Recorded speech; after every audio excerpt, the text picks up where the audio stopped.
we can now get enough data to begin to understand what makes neighborhoods and people healthy and successful.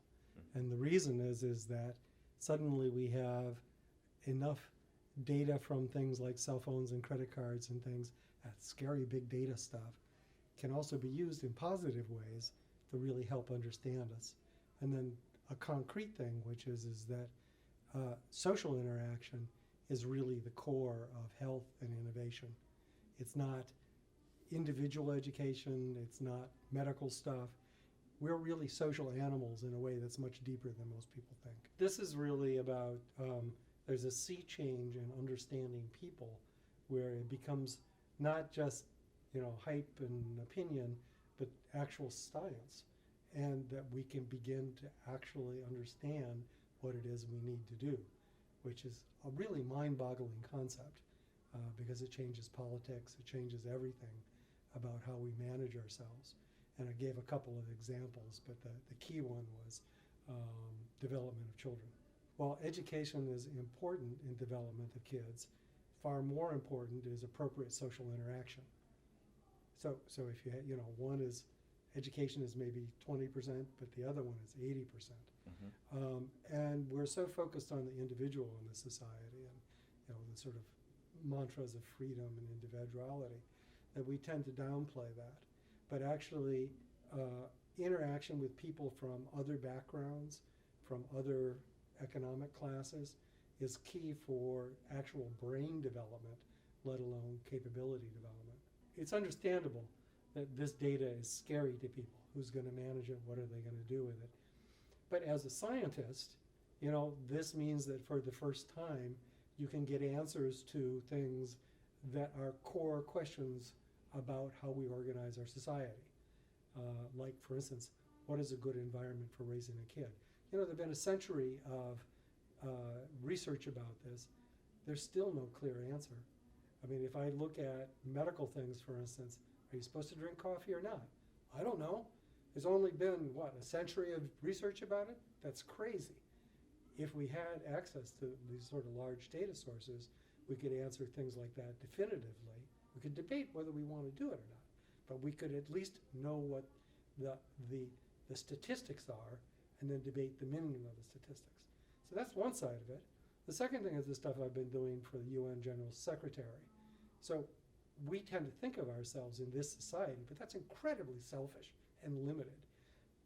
5 billion people, 5/6 of everybody, don't live in anything like our conditions. They have no information. You don't know if the kids are dying. You don't know when Ebola spreads. You don't know about genocide. There's many things that could be a lot better if you had access to these sorts of data sources. And so, quite literally, tens of millions and perhaps even more lives per year are lost by lack of information of this sort. And so we just put together a declaration for the UN that will guide it for the next 15 years as part of the Sustainable Development Goals that says that you need to have big data to be able to achieve the sort of equity, the sort of development, the sort of lifestyle for those other 5 billion. And it is the duty of every government to be able to develop those. Now, clearly, there are ethical questions. Clearly, there are management questions. But the alternative is letting all those kids die. And I would say anybody who argues against big data, I would like to hear them look at all of the dead bodies and then tell me why that's a better alternative. Having lived in India for a while and done a lot of work in this area, it just sort of seems like there are really huge problems that make the sorts of things that most people in the US and the EU debate look really quite small. Not that they're insignificant and not that you shouldn't do that, but we have mechanisms for debating this. I mean, questions about privacy, about big data are being debated, and there's progress being made, and no, it's not a perfect process and so forth, but people are getting to some pretty good answers. I'm part of that. I see both sides of it. It's not a completely broken thing. On the other hand, there's large parts of the world that are completely broken, and we need to perhaps do something there that's a little bit different than what we do here. just to, get things started. I mean, Ebola is a good example. Yeah.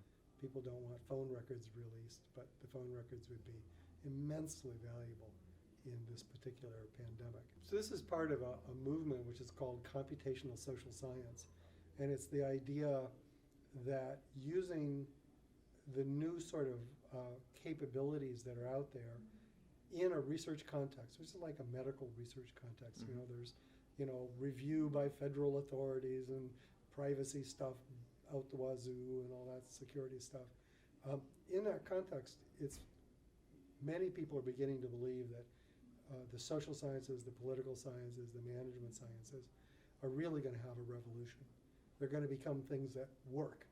Work in the sense of you can build a bridge and you can be pretty confident it will not fall down, right? Because we like figured out enough stuff and there's math and all, and a lot of bridges did fall down at the beginning. And Right. we sort of learned from that, and it looks like we're sort of at that tipping point with this sort of social sciences where we can begin to make this something that's operational, so that teams actually solve problems and organizations are actually more human-centered, and maybe government will work again. Wouldn't that be amazing? Yeah. Right? It's not going to be an easy thing, but it's certainly a great goal.